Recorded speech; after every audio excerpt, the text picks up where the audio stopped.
tema, y lo que concluyen los autores es que en Estados Unidos hay 22.000 pacientes que van a pasar del estadio 1A a 1B al año por presentar al menos una mitosis, y esto implica un gasto de $1/3 billón. Los autores concluyen que se deben informar a los pacientes exhaustivamente en estos casos, y es bastante fuerte esto de que una mitosis no debe ser usada para convencer a los pacientes para realizar biopsia de ganglio centinela. A lo que apuntan es que si la decisión del médico tratante es hacer ganglio centinela por una mitosis, que el paciente eso lo entienda, aunque a veces sabemos que esto es complicado, ¿no? Tomar decisiones o entender al paciente este tipo de cosas. El paciente suele decir, bueno, usted es el que sabe, doctor, dígame qué hacer. Y hay muchos intereses económicos, como todos sabemos, atrás de este tema. Las mitosis además pueden ser identificadas mucho más fácilmente usando esta técnica de inmunohistoquímica, la antifosfetona H3, que marca las figuras mitóticas en todas sus fases, incluyendo la profase temprana, cuando se inicia la fosforilación de las histonas, y se recomienda marcar también melanocitos o teñir con hematoxilina y eosina para no considerar otras células que también pueden estar en mitosis al mismo tiempo, como células inflamatorias o queratinocitos. Así es como se ven, es la foto del artículo, pero hay trabajos que muestran que el uso de inmunohistoquímica puede aumentar la detección de la mitosis, y es bien variable entre el 7 y el 243% según los distintos trabajos. Lo que es importante tener en claro que la AJCC aclara que la detección de mitosis debe realizarse en 2 láminas solamente con hematoxilina y eosina, y hay que evitar un examen exhaustivo en busca de mitosis. O sea que esto de la inmunohistoquímica en realidad no es como un requisito, ni mucho menos en el momento de hacer un informe para melanoma. El otro infaltable entonces es la satelitosis y las metástasis en tránsito, que determinan un estadio N2E. La satelitosis se define como la presencia de nidos tumorales mayores a 0,05 milímetros de diámetro en la dermis, en el panículo o vasos, más allá del tumor principal invasivo, pero separado por al menos 0,3 milímetros del tejido normal. No tiene que haber inflamación ni fibrosis. Y como vimos, ambas se asocian con mal pronóstico equivalente a compromiso ganglionar múltiple. Esto es una foto de una satelitosis, y tenemos esta foto que es del doctor Restrepo, que marca con podoplanina el vaso, y vemos el componente tumoral intravascular. El último infaltable, y de esto ya hablamos también, es de la presencia de los márgenes en la biopsia. Tenemos que ver los márgenes libres para poder estar seguros de lo que estamos estadificando. Sabemos que para manejar estos casos tenemos que la primera resección hacerla con márgenes mínimos y hacer una ampliación recién en la segunda resección según el espesor de Breslow, siguiendo las guías de la NCCN, si es in situ de 0,5 a 1, si es hasta 1 centímetro, y más grande de 1 milímetro de Breslow, 2 centímetros. Lo que es importante destacar es que estos márgenes de resección, según también las guías de la NCCN, se basan en los márgenes clínicos al momento de la cirugía y no en los de la macroscopía o en los márgenes histológicos medidos por el patólogo. A mí me pasa frecuentemente que a veces un margen, no sé, un melanoma in situ, que lo informo con un margen de 0,3 milímetros, y quieren ampliar, y en realidad no es esa la indicación. Primero, que ese margen que yo mido en algunos cortes tiene un valor bastante relativo, y segundo, que está bien clara la indicación que ese es el margen que tiene que tener el cirujano cuando está operando, y no lo que nosotros vemos después en el estudio histopatológico. Bueno, entonces tenemos los infaltables para estadificar nuestros pacientes en el informe del melanoma, y en los pocos minutos que nos quedan vamos a ver algo sobre ganglio centinela. El ganglio centinela entonces nos importa para la estadificación del N. Todos los estadios de N se diferencian en A y B. A si es el diagnóstico a través de la biopsia de ganglio centinela, y B si es un diagnóstico clínico detectado y confirmado por anatomía patológica.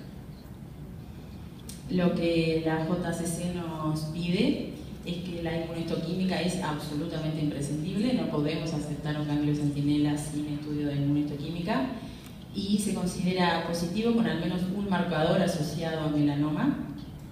y que las células tengan características morfológicas de malignidad. Con esto se simplifica, o sea, es bastante fácil decirlo, pero sabemos que hay todo un tema del diagnóstico de un ganglio centinela positivo y diferenciarlos de, por ejemplo, nuevos subcapsulares. Pero bueno, la JCC nos dice que si tiene, aunque sea una célula con características de malignidad, ese ganglio debe ser considerado positivo. Para terminar, en realidad solo quería hablar de algunos temas que son como candentes en ganglio centinela. Uno es el valor real que tiene el ganglio centinela, otro es qué pasa con el ganglio centinela y los melanomas gruesos, qué pasa con los ganglios centinelas en cabeza y cuello, y qué pasa con ganglio centinela y riesgos de metástasis en tránsito, que son temas como que siempre que se habla de ganglio centinela que recurren, ¿no? Entonces, a ver qué hay en la bibliografía sobre eso. En cuanto al valor real del ganglio centinela, por fin tenemos el resultado de este estudio, que es un estudio que dirigió el doctor Morton y que falleció un poco antes de su publicación. Este estudio ingresó 2.001 pacientes que fueron enrolados entre el 94 y el 2001. Ellos separaron dos grupos de pacientes, un grupo con melanoma primario localizado, en el que se realiza una exéresis amplia y ganglio centinela con linfadenectomía en los que eran positivos, y otros en los que hace exéresis amplia y observación clínica. Se reportaron los años de 10 años de seguimiento, los resultados de 10 años de seguimiento. O sea que el valor de la información que muestra este trabajo es riquísimo.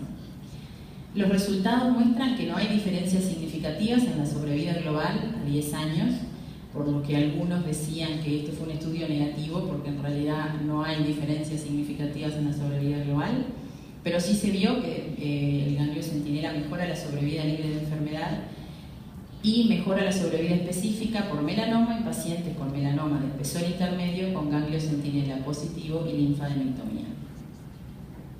Las conclusiones y las controversias que está generando este trabajo es que hay una gran cantidad de información que tiene alta cantidad, pero la interpretación es estadística, compleja y muy controvertida. De hecho, se les acusa que hasta hacen gimnasia estadística para lograr esos resultados que en los melanomas medianos realmente mejora la sobrevida, de espesor mediano mejora la sobrevida. Y lo que sí concluyen, y eso en realidad creo que era algo que ya sabíamos, es que el ganglio centinela es una herramienta de estadificación y no es ni busca ser terapéutica. Entonces, en cuanto al valor real, nos quedamos con que el ganglio centinela es una herramienta de estadificación.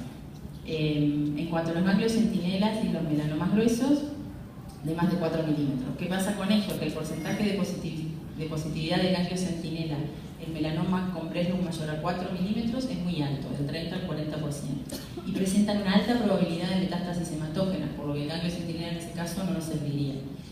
Al mismo tiempo, hay un 10 a un 20% de probabilidad de enfermedad sistémica oculta al momento del diagnóstico, por lo que todo esto hace que sea discutida la indicación del ganglio centinela en los melanomas gruesos. Sin embargo, están apareciendo cada vez más trabajos que muestran que los pacientes con melanomas gruesos conforman un patrón heterogéneo con diferentes pronósticos, y entonces la biopsia del ganglio centinela va a permitir una estratificación apropiada. Este trabajo, además, que les acabo de mostrar, el MLST1, mostró una mejor sobrevida libre de enfermedad en melanomas gruesos de mayores de 3,5 milímetros. Entonces, parece, con la nueva evidencia, que realmente el ganglio centinela y los melanomas gruesos podría estar indicado. El ganglio centinela en cabeza y cuello. El problema con los ganglios centinela en cabeza y cuello es que la controversia es que hay gran discordancia entre la predicción clínica del drenaje linfático y la linfocentellografía, en muchos casos a partir de este trabajo. Además, hay múltiples grupos ganglionares, hay muchos nervios craneales que son importantes y que puede llevar a que sea riesgoso la realización de esta técnica en cabeza y cuello, y aparte hay un potencial de drenaje contralateral o bilateral. Entonces, en este trabajo se había planteado que en cabeza y cuello podría no estar indicado. A partir de eso, otra vez muchísimos artículos que están mostrando la seguridad de hacer la técnica de ganglio centinela en cabeza y cuello con equipos entrenados, y además se ve que los falsos negativos es más o menos el similar porcentaje en tronco que en cabeza y cuello. Por lo tanto, a partir de estos trabajos también se está considerando que en cabeza y cuello podría estar indicado. Y en cuanto al último punto, que es el ganglio centinela y el riesgo de metástasis en tránsito, Este trabajo del 2004 había sugerido que la técnica del ganglio centinela podría aumentar el riesgo de metástasis en tránsito, y como otra vez estaban atacando el ganglio centinela, muchos trabajos atrás mostrando que esto no es así y que en realidad no hay vinculación entre la biopsia del ganglio centinela y la metástasis en tránsito, sino que más bien se relaciona con el espesor de Breslov, la ulceración y forma anatomoclínica, como ya sabemos en los melanomas. Así que esta relación no existe. Entonces, entre ganglio y centinela es bien controvertidos, y por un lado tenemos un estudio que de repente no mostró los resultados que se hubiera esperado.